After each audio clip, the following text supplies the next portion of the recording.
Okay. Well, hello, everybody. Thank you for being here. And thank you to our guest speakers, Carlee Castle and Megan Clark, both fourth year interior architecture and design students, kicking off our second annual Design and Discourse series.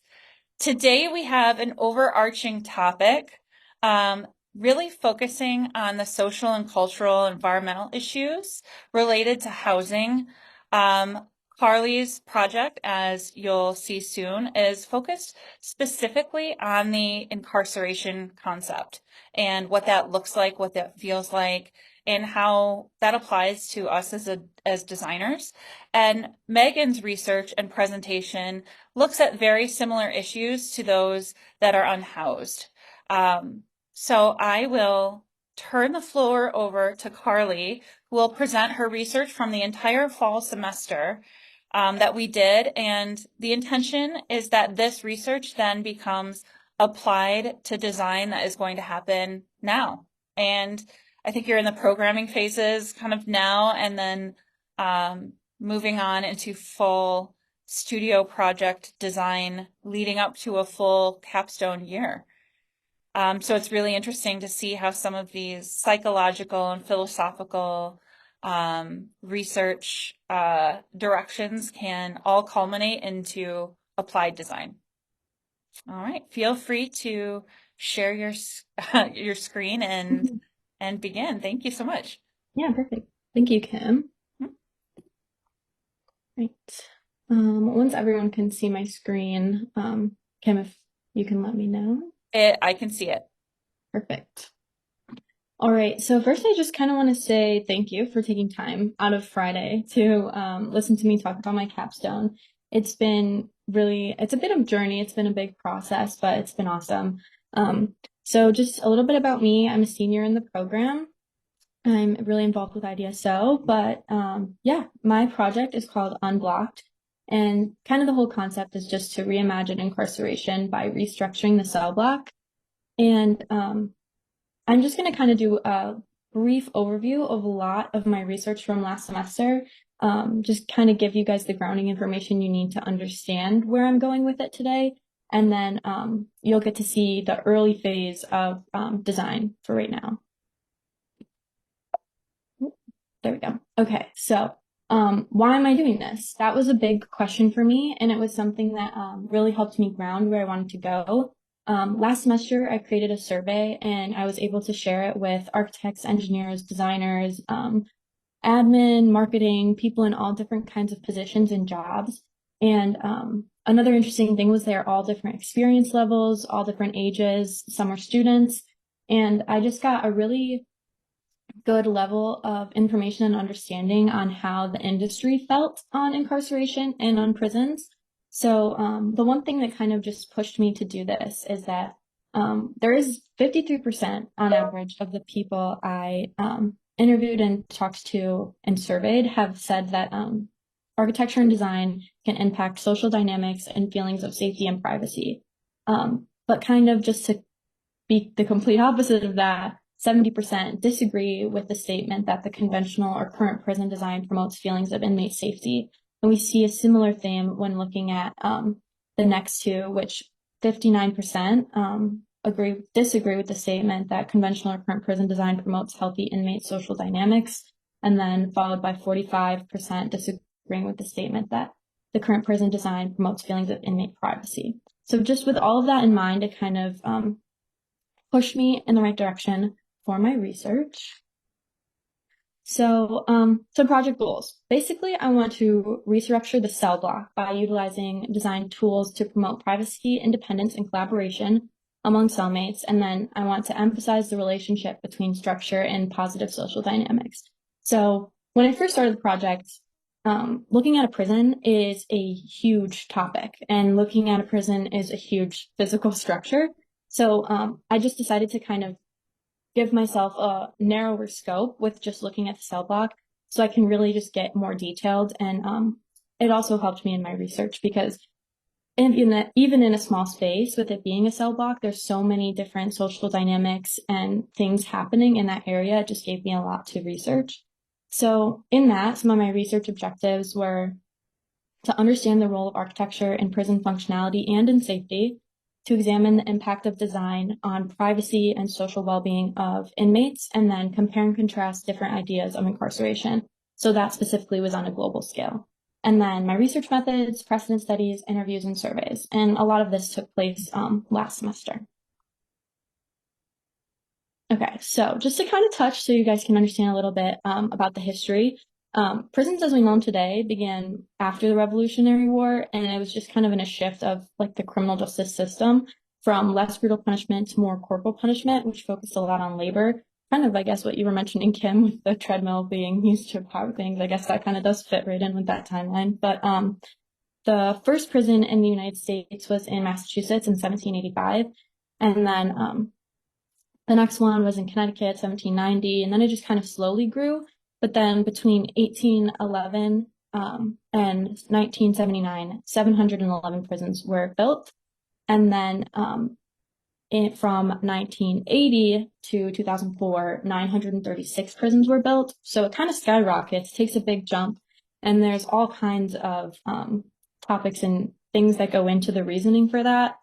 Some of which were just like the ideas and standards around punishment kind of changed. Some ideas around rehab and like social control legislation, all of those kinds of things go into that, but that could be a whole presentation on its own. So I'll just touch on it a little bit.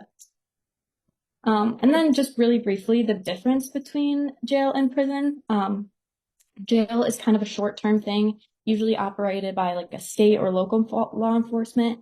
And then prisons are federal, usually by the BOP, Bureau of Prisons, and it's incarceration sentence for more than a year.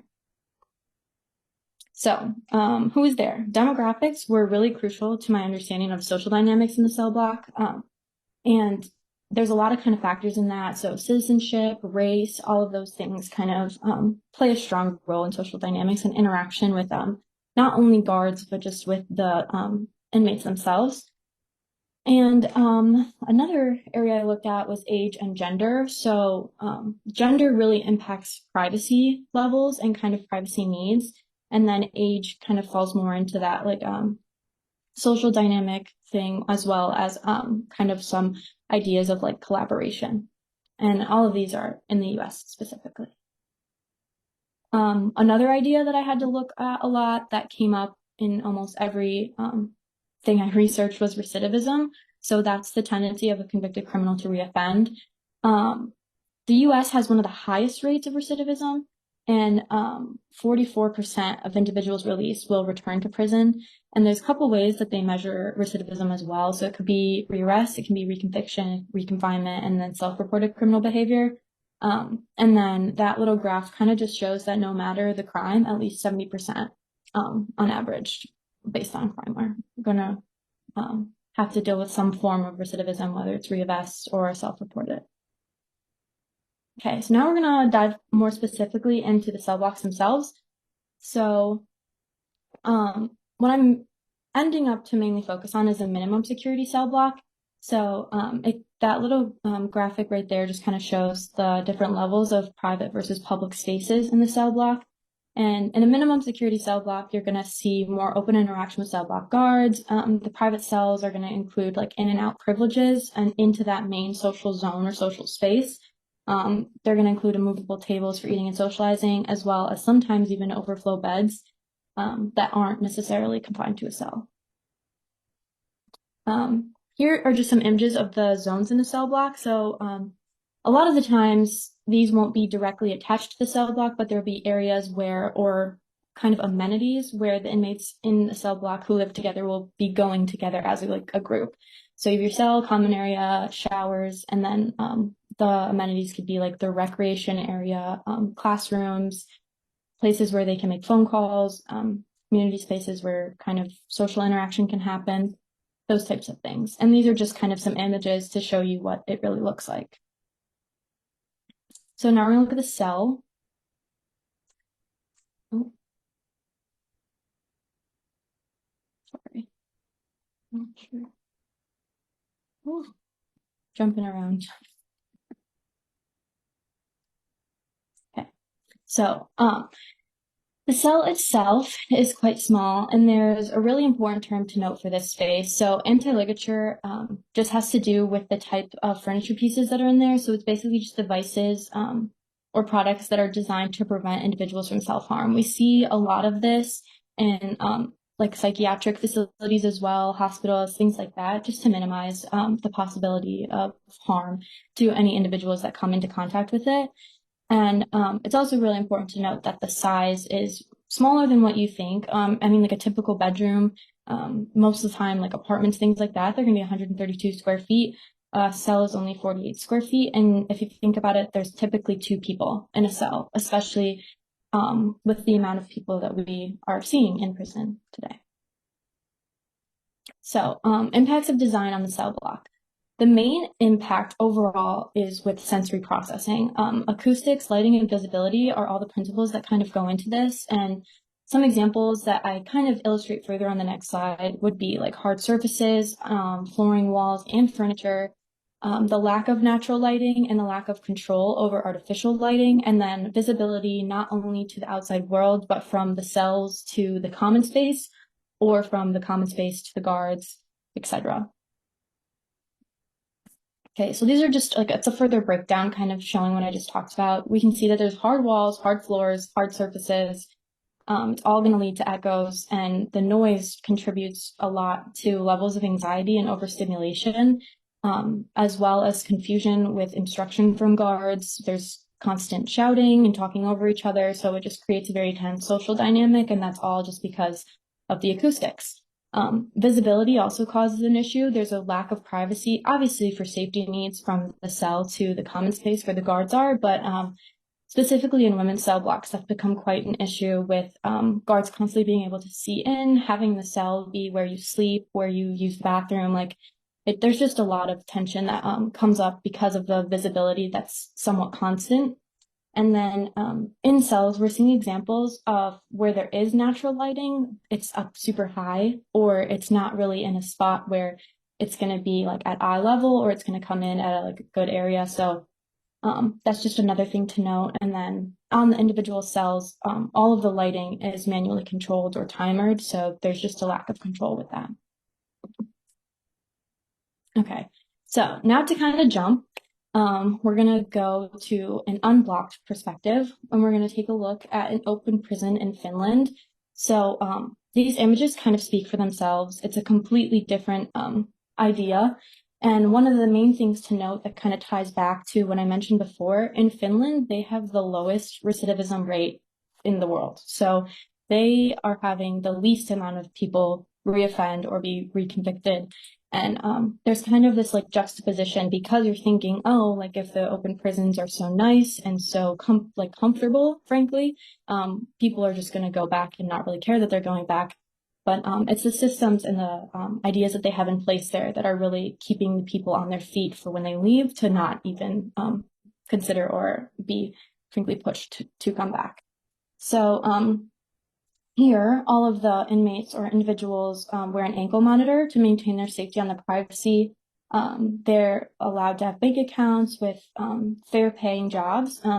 We have jobs for inmates in the U.S. prison systems, but the money that they're allocated for working these jobs is really not necessarily a fair wage. And with the prices of things that they can purchase in prison for like necessities, it just doesn't really add up or support them well. And then there's also a huge push to include families and have family engagement in this. And there's group spaces and common areas where this kind of family connection and engagement is really supported. And as well, there's obviously, you can see like they're not going to have acoustic issues when they have carpet on the floors and like softer textured things, and all of the windows for natural light. Obviously, most of the bedrooms have like individually controlled lights, things like that. The things that we were seeing in the prisons in the cell blocks before, they don't even look near the same here. Okay. So my next kind of precedent study was the Federal Metropolitan Correctional Center in Chicago. And this is actually what I am focusing on now in my second semester, looking at designing. I'm kind of going to redesign this. This prison was actually, it's kind of noted as like the prison skyscraper in Chicago, and no one wanted it to be built there except for the judges who needed a place for people to go right after sentencing or right before. So that was kind of the only reason it was built. And the architect who built it was also working on like a luxury hotel at the time. So that was Harry Weiss, I believe is how you say his last name. But everyone kind of told him not to do it. They were like, don't do it. Nobody really wants it there. It's going to be a challenge. And at the time, his goal was to make it pretty state of the art. So you can see the long, narrow windows on the outside. Those are 5 inches by 5 inches by 7.5 feet. And they are in each cell, but they're made that size specifically to not have any bars across them, which I thought was really interesting. And he also modeled all of the cells after cabins in sailboats. So he wanted them to kind of have as much he was intending it to be a different standard than what was already being constructed at the time, which I thought was really interesting. It's 28 floors. There's stairs in all three corners, and the cells are along the outside perimeter of the building, um, allowing for the inner space to be kind of like that amenity. But another thing to note that he did, because originally, I guess, in Chicago, they weren't going to approve to have like an outdoor recreation space, like on the ground level, like at all. They were going to just have like a gym type thing inside. But he really pushed for the rooftop recreation area to be added, mainly because the people, or I guess the jurisdiction in the area, etc., they didn't want inmates to be where people would be walking, which kind of it's interesting in itself, but putting them up on the roof, I guess, allowed them to still have time outside, but it wouldn't be criticized by the people of the time because they were interacting where I guess people who were walking to work would have to walk past, things like that. So to kind of break down the existing spaces, I know the image of the section of the building is quite blurry, but I'm working with what I could find for the floor plans on this. The rooftop area is that outdoor space, and I'm just going to kind of describe what's there and then an analysis kind of it from a perspective of what we looked at before, those design principles. So the outdoor space includes picnic tables, basketball court, and workout equipment. But after some research and analysis of it, it lacks diverse rec equipment, has no shade elements, and it's all concrete. And then when looking at the cell blocks, the men's and women's cell blocks both hold 48 floor inmates. They're both 2 levels with stairs kind of connecting them. And they all include individual cells, an exercise space just for working out. It's basically just a weight rack. And then a lounge space, which is both for eating and sitting, a food prep zone, which is really just where their food gets delivered. Very small. It's kind of like a touchdown for like the carts that come from the kitchen they just have like a loading and unloading zone. And then visitor rooms, which are, to kind of give you a little bit of a perspective, they're smaller than the cells and they include a phone. So just to keep that in mind. The cells are 6 feet by 8 feet, and then they include those windows that I mentioned before. They have a toilet sink combination, a bed platform, and a storage element. Even though originally these things were all in every cell, today this design's kind of being lost. And unfortunately, the once wood elements have been replaced with steel and gray. It looks very more sterile today when you look at it. Some of it was for safety reasons and just for obvious like use of certain materials wouldn't last as well as other materials would, or like what they have installed now. But looking at both those cell blocks, kind of the analysis of it again is just the hard furniture surfaces, the hard walls, the hard floors. They lead to bad acoustics.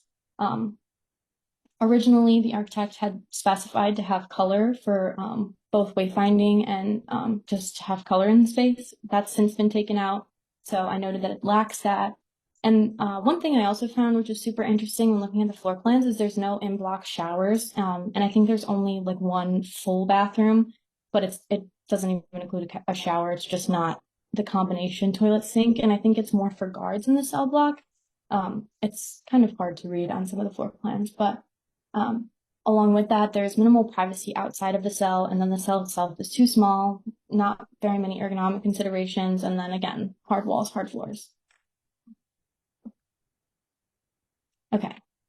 So looking again further at the existing spaces, I want to kind of note like the circulation in the public and private again. So again, there's the stairs in the corners with, I believe, elevators around that. Some of the floor plan images are hard to kind of decode, but the cells are along the outside. There's the common space in the middle, 2 levels, and then the rooftop rec area is just all open.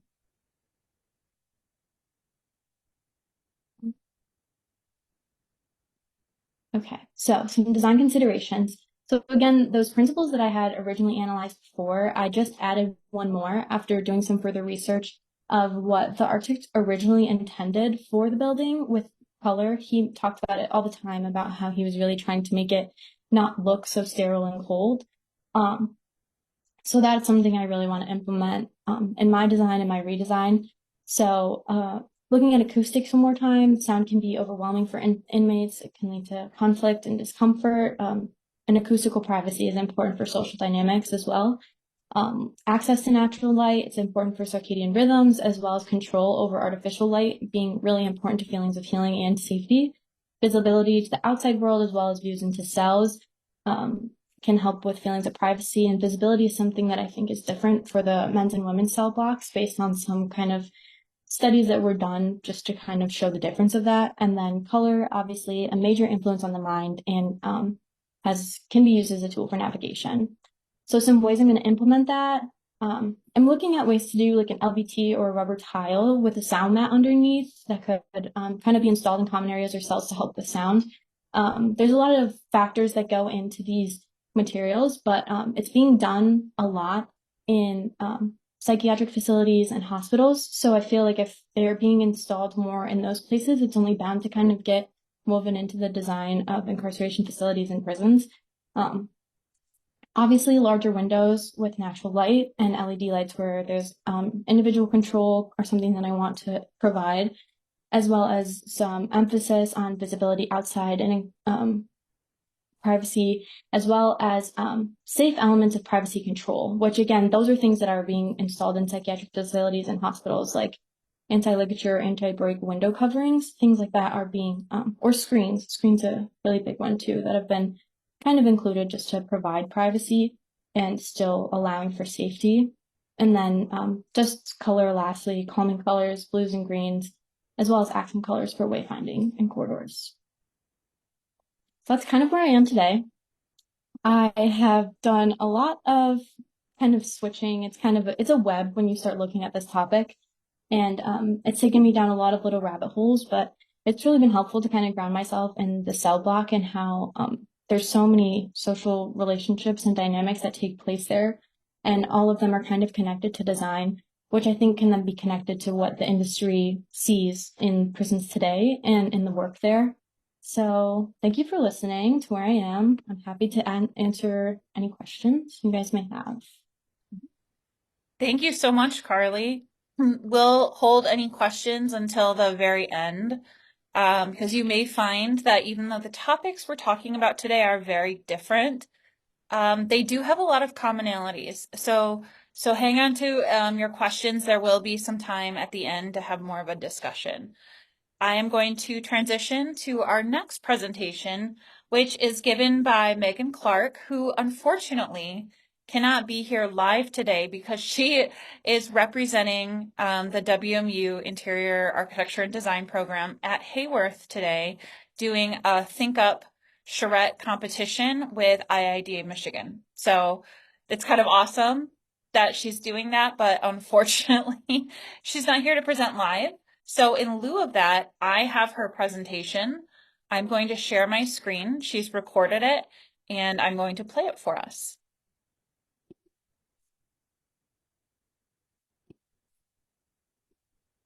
All right, so you should be able to see it's probably a pretty blank screen. I'm going to press play. Hello, everyone. My name is Megan Clark, and I'm a senior here at Western Michigan University. And this is my capstone project, which is titled Designing Dignified Spaces, a Holistic Approach to Addressing Homelessness Among Children and Families. So to begin, I just wanted to go over some context of the word dignified and dignity. So dignified means having or showing a composed or serious manner that is worthy of respect.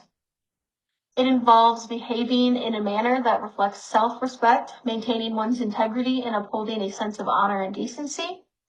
Dignity means the state or quality of being worthy of honor or respect, and involves a sense of inherent value and worth as a human being, irrespective of external circumstances, characteristics, or social status. I also wanted to begin with a few quotes which have served as pillars for my project thus far and hold a lot of weight as to why I'm doing this project and its importance to me. The homeless often feel invisible, allowed to plummet through widening holes in the social safety net, then hidden in doorways from which people avert their eyes. Don Foster.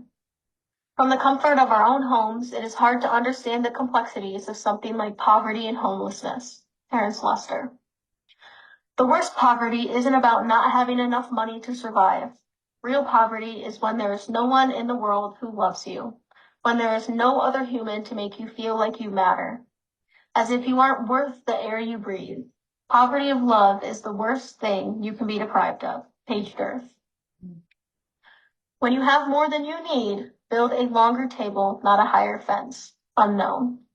This all leads to my assertion, which in doing this project, is that housing is a human right. This is just the agenda, so it's an overview of what we'll be covering today, and my intentions for this design and discourse presentation is just to cover why there is an urgency surrounding this issue and why as designers we should be tackling this issue as well. So starting with context, we'll go over the 4 types of homelessness, how homelessness is non-discriminatory, and some triggers of homelessness as well. So the 4 types of homelessness are transitional, episodic, chronic, and hidden or tertiary. Transitional is the result of a major life change or catastrophic event. Episodic is someone who is currently unhoused or has experienced at least 3 periods of homelessness within the last year. Chronic homelessness is an unaccompanied individual with a disabling condition who has been homeless for more than a year. And hidden/tertiary homelessness is an individual who lives with others temporarily without a permanent residence. So homelessness is non-discriminatory. It does not matter what age, race, ethnicity, financial status, health, disability, sex, or sexual orientation. At any point, you could become homeless due to a multitude of factors. Some of those triggers of homelessness could be loss of job, poverty in general, lack of education or skills, eviction, displacement, discrimination, addiction, lack of social support systems, your expenses exceeding your income, domestic violence or abuse, and changes in family status. So as we can see, this can happen to anyone at any point in their life, and we must be able to recognize the fragility of the lives that we lead and refrain from this sense of othering or seeing ourselves as better or better off than an unhoused individual, because again, this can happen to anyone at any point in their life. So now we're going to look at trauma, going over what is trauma, children and homelessness in relation to trauma, and then trauma's effect on the dimensions of well-being. So trauma is a physical and psychological response to extraordinary stressful events and experiences. And then this graphic just showcases the differences between eustress and distress. So eustress refers to positive, beneficial stress that motivates an individual to continue working productively. Eustress is often associated with feelings of excitement and fulfillment and optimal performance. It can empower you to grow emotionally, physically, and psychologically, and involves time and space for you to recover from that stressor. Distress refers to negative, harmful stress that can have detrimental effects on our physical and mental well-being. Distress actually turns off the prefrontal cortex of your brain, which is responsible for various executive functions like decision-making, problem-solving, memory, attention, or emotional regulation. And again, this can cause anxiety, depression, and other mental health problems, and it leaves no chance for you to recover from the distress. So when someone experiences homelessness, they're often in a state of constant distress, which contributes to those negative factors associated. Along the same lines, children are our future, and it is our ethical responsibility to take care of them. So children experiencing homelessness are 4 times more likely to have asthma, 2 times more likely to develop an ear infection, get sick, go hungry, repeat a grade, or have a learning disability. They are 5 times more likely to have diarrhea or stomach problems. Half will experience anxiety, depression, or withdrawal symptoms. 1 in 3 by the age of 8 will have a major mental health disorder. And 1 in 5 have emotional regulation issues, with only 1 in 3 being able to receive any type of treatment. Looking at the adverse health effects overall, life expectancy is severely inhibited and is reduced down to only 49 years old. When you're experiencing homelessness, you're also 12 times more likely to die by suicide or early death, and 4 times more likely to develop depression. And on any given night in the United States, almost 60,000 families are homeless.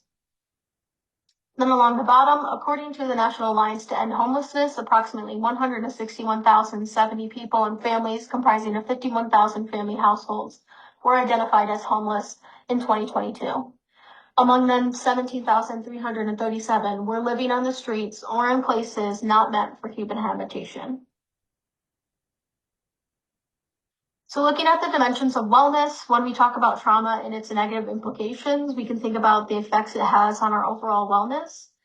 The dimensions of wellness encapsulate a holistic approach to personal wellness, transcending just physical health and encompassing all these multitudes of interconnected dimensions.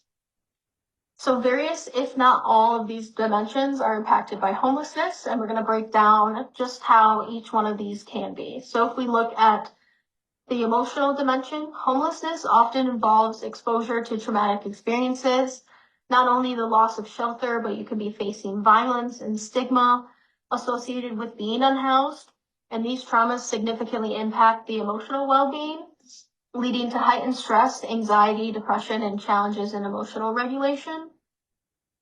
Additionally, the constant instability and uncertainty associated with homelessness can contribute to a wide variety of mental health struggles affecting an individual's ability to cope with emotions and navigating daily life. Moving on to the environmental dimension, homeless individuals and families lack access to safe and sanitary living conditions. The exposure to harsh weather, the lack of hygiene facilities, and inadequate nutrition can lead to various health issues. Additionally, limited access to healthcare resources exacerbates these health challenges, making it difficult to address or prevent any health issues that may arise. Looking at the financial dimension, homelessness often arises from financial instability in general. Could be job loss or an inability to afford housing. This stress of financial insecurity leads to the perpetual cycle of homelessness and the hindrance of financial wellness.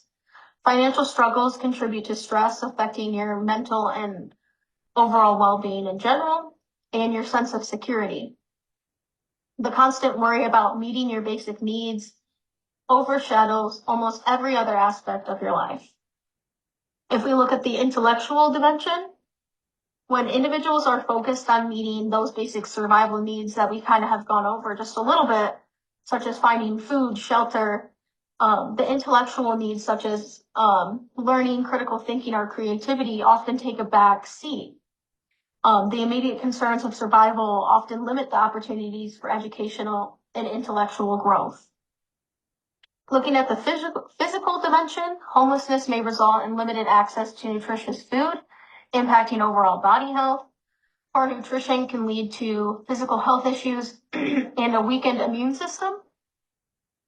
A lack of a stable and safe place to live can also contribute to sleep deprivation, further affecting physical health and cognitive functioning.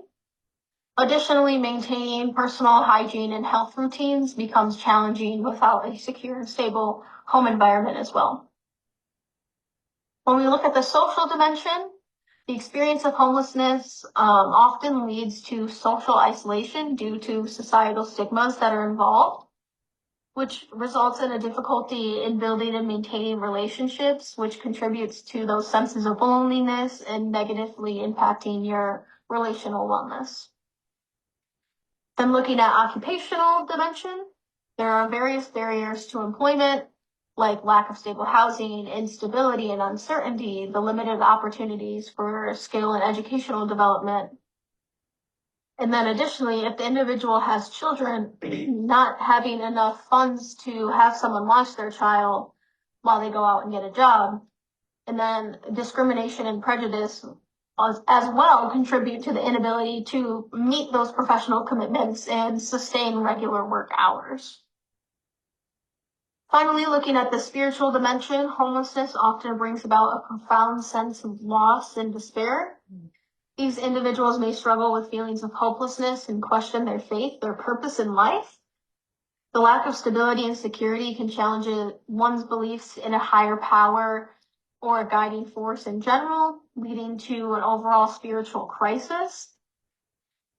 Just to summarize this page once again, homelessness has profound and interconnected effects on the various dimensions of wellness. Addressing these aspects holistically is crucial for developing effective interventions and support systems for individuals and families experiencing homelessness. So now we're going to move on to affordability, looking at homelessness as an epidemic, home affordability overall, the impacts of inflation, and then the cost of raising a child. So homelessness is an epidemic with no end in sight. 582,000 Americans experienced homelessness in 2022, amounting to roughly 18 out of every 10,000 people. The vast majority were single individual adults, but a notable share at almost 30% were people with children and families. Along the right side, you can see the cycle of poverty, which is a vicious and hard to escape cycle.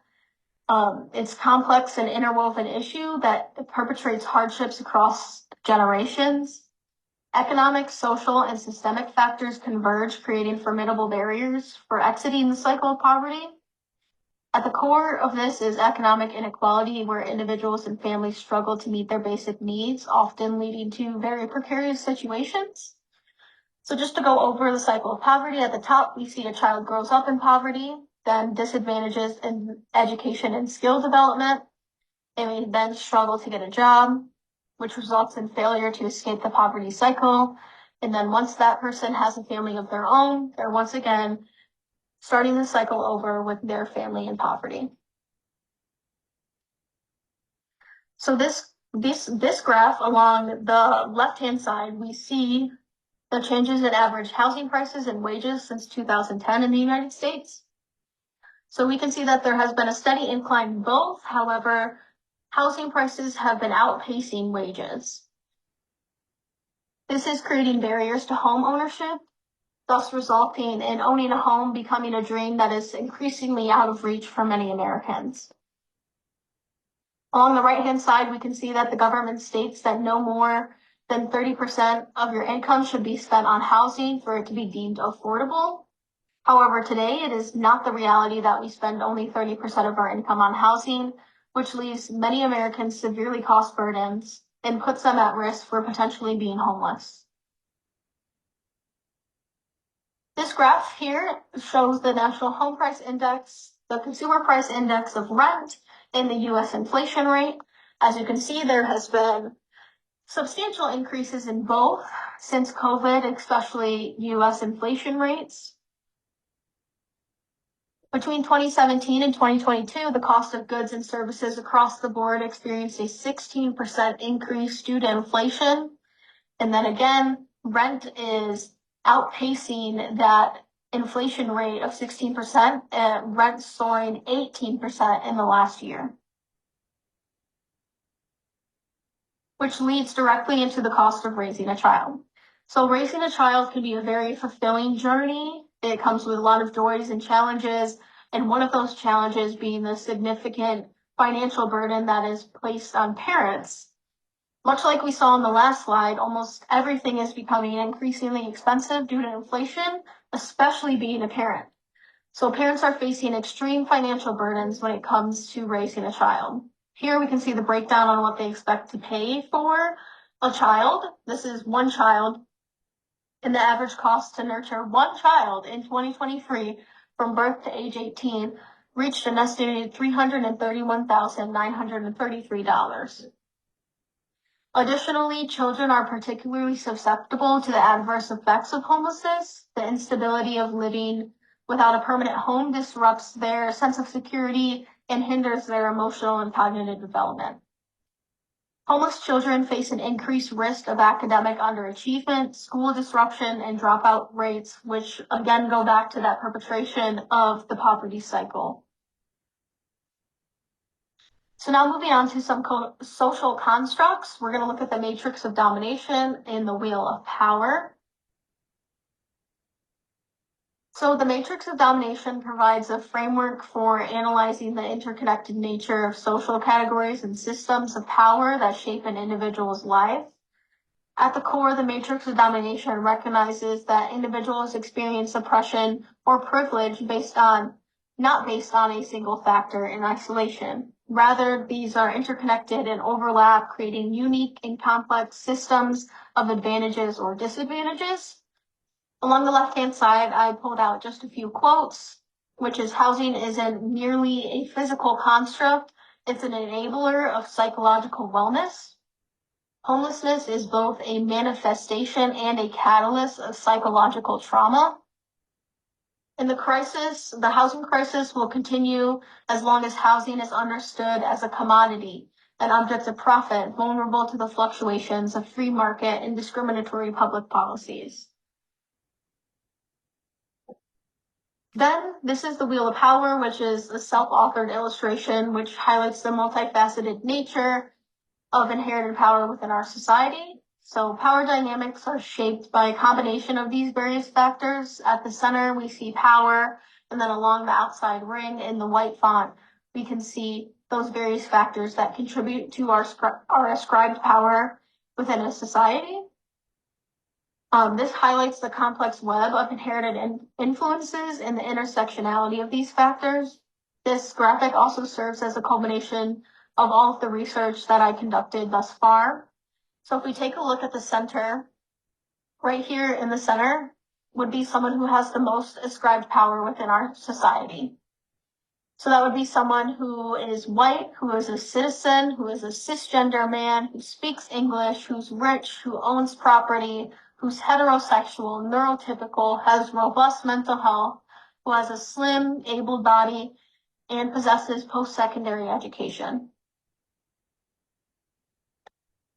All of this to say that there's an urgent need for comprehensive solutions that support children and families experiencing homelessness.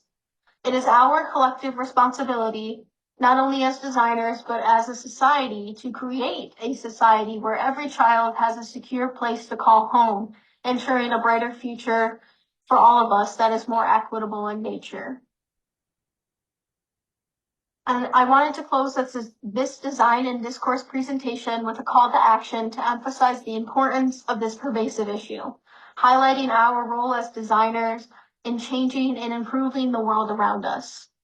So as designers, it is our responsibility to employ our skills in design to bring about meaningful transformations in our society. Given the complex factors that contribute to the challenging and often inescapable circumstances of homelessness, it is imperative that we leverage our expertise in psychology, space planning, problem solving, research, and understanding of the human experience to effectively address and alleviate these issues. I wanted to thank you for your time today in listening to this design and discourse presentation. Although I'm not present to receive any feedback, I welcome any and all questions and comments. And again, thank you so much for listening.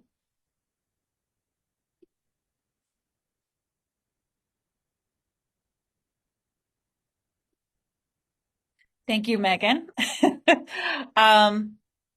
That was a fantastic presentation. Fantastic presentations from both of our presenters. And so I'm going to open up the floor for some questions, and I might go ahead and ask the first question just to get things moving a little bit. Because Carlee, you mentioned something really interesting. You were talking about the anti-ligature kind of furnishings and design elements in the first president study that you looked at, and then you showed Finnish examples. and we could clearly see that there's a drastic difference in those elements. Is there, from your research, a reason for that? Is there the concern that those incarcerated in these Finnish environments aren't susceptible to hurting themselves or others the same way that we've experienced maybe in the US prisons? I don't think I think it honestly just comes down to like the system that's been in place and how that's what we're used to. We see in the US, even in like psychiatric facilities, the same kind of care is taken. Where in Finland, even though the individuals that might be incarcerated could be experiencing some like mental health conditions, things like that, the expectation kind of isn't taken that like the first thing that's going to happen when they're subject to these situations or when their sentence is going to be self-harm.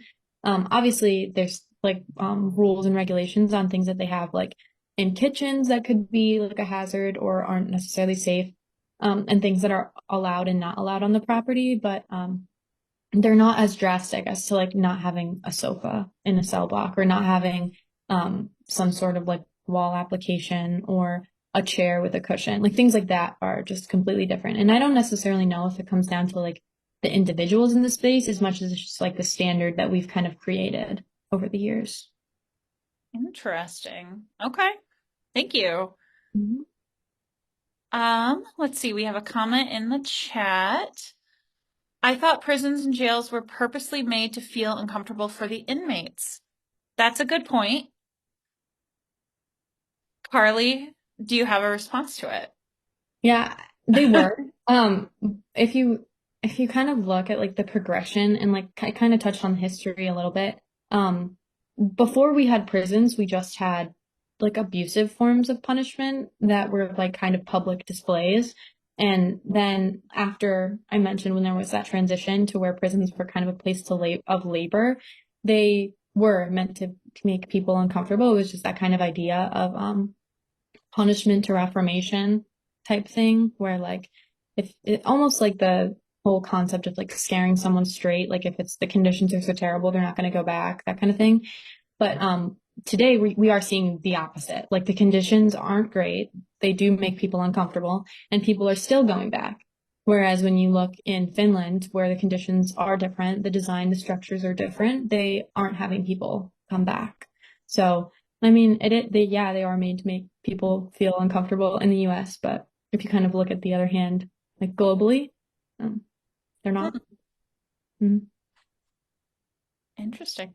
All right. Anybody else have questions? And Megan will answer questions. So if you have them, you can put them in the chat and I will pass along her email as well. Oh, we've got chat questions. What made you choose this topic? Uh, it's an interesting question to ask because I originally, when I picked this topic, it was this or something else that would have definitely been more in like my wheelhouse of like focusing for like not only design, but just like something I would enjoy researching. And then I brought this idea up to Kim and Dustin over the summer, and they're like, "Oh, that would be a really cool thing to think about." And I was like, "Yeah, I agree." And then I started looking at it, and I actually was like, "No, like I don't think I can do this." I was like, "It's too heavy of a topic." When every time I researched it, I realized it was such like a systematic issue that I thought no matter what way I approached it, no design solution would really fix how deep the issue like runs. And there's obviously so many different factors and things that go in to it. So originally I wasn't going to choose it, but then I kind of saw the light at the end of the tunnel when I found the open prison in Finland and how the results of that were so strong and so successful. And then I was like, okay, I think that is going to be why I chose the topic. And also when I started looking at the site in Chicago, the way that that architect had intended for that prison to be in 1975 was way ahead of its time. And like the world was just not ready for something like that then. And all of the stuff that he kind of put in place got changed. And so now I think we're kind of at a time where we are more susceptible to that kind of change. And I think human rights are being looked at in like a completely different way than they typically are. So with all of that, I was like, okay, maybe I can do this topic. Yeah, and then question, which way do you personally think is best? So that might kind of start getting into your ideas for moving forward. Yeah. Personally, I think when you look at it, like if you look at it from a statistical perspective, what we're doing just isn't really working. And we're just, instead of kind of finding the root of the problem and creating a solution, we're just building more prisons, which can impact so many other things environmentally, socially, that kind of economically. But I think personally, if we look at where the system isn't failing people and isn't failing, I guess, the communities around it and the families of incarcerated individuals, I think the best way is kind of clear. So, I mean, I'm kind of siding with Finland on this one, personally. And then another question, do you think there will be more changes to these systems as we progress in society, or will we go backwards? So are you more or less just like that original architect that was ahead of his time, and Mm, now you're trying to also take design into consideration with change, large social change, and having an impact? yeah, I think that well, I'm not the only one thinking about this. There's so many like organizations and groups that are looking at this idea, and there's the more I talk to other students too, even architecture students. One of my coworkers, she did her um presentation, her capstone on restorative justice. So there is a lot of, I think, eyes on this in our generation, especially. So I'm hoping that these types of changes are going to be something that will progress in a positive way and that we won't go backwards. But I guess like only time will tell. Hopefully, I'm not too ahead of my time. All right. And then did you do any research on other countries' prison systems or only Finland? I looked at a lot. So Finland, Sweden, I think like Norway, there's a lot of countries that kind of have this whole open prison concept. Even I think the UK is actually kind of transitioning some of these.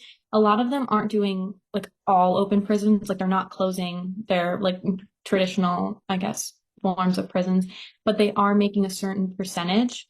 And what they're doing is inmates who are serving like these lifelong sentences who don't have like severe like behavior issues or don't have I guess like a track record of like I don't know incidents in the time that they've been serving their sentence are being transitioned into these types of open prisons and facilities, and they're just like seeing how it will work um, based on that. So Finland kind of is like leading the charge, but there's a bunch of countries that are following it, but I've looked at definitely more than one. Something interesting I noticed after watching Megan's presentation, and it made me think of yours as well. Oh, sorry. um, was the dimensions of wellness. You Mm-hmm. mentioned specifically acoustics, lighting, and visibility relating to the social dynamics. And I know on the dimensions of wellness, social dynamics was kind of one of those. Are you also thinking of kind of other ones of those as you're in a creative kind of brainstorming phase? So are you starting to think about things like spirituality and education and kind of the other things that we could have a design influence on? Um, I Go think ahead. that Sorry. you're okay.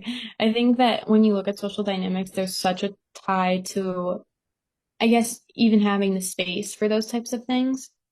With cell block specifically and kind of like the journals, there's a whole organization that kind of publishes stories that inmates write from like personal experience, things like that. And in reading those, you can kind of see that once the social dynamic issue is kind of addressed in the space and they have that like web of connection between the people who are experiencing it together, um, then it allows for things like spirituality and education to kind of like flourish. But until you kind of address that and kind of cut the tension out of it between not only just the inmates and them like each other because of things like privacy and acoustics and with the inmates and the guards and the people who are like working in the facility, that's when you kind of see things like education and spirituality and healing and things like therapy, mental health being really addressed. But I think a lot of times the noise, I guess, of it all blocks that from happening, which you kind of see cut out in Finland.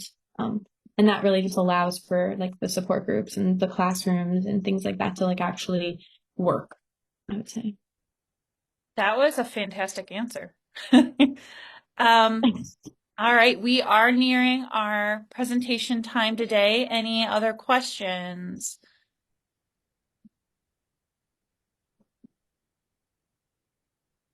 Okay. All right. Well, thank you so much, Carlee and Megan. Really, really appreciate it and really look forward to seeing where all of this goes. Thank you. Yeah. All right. Take care, everybody.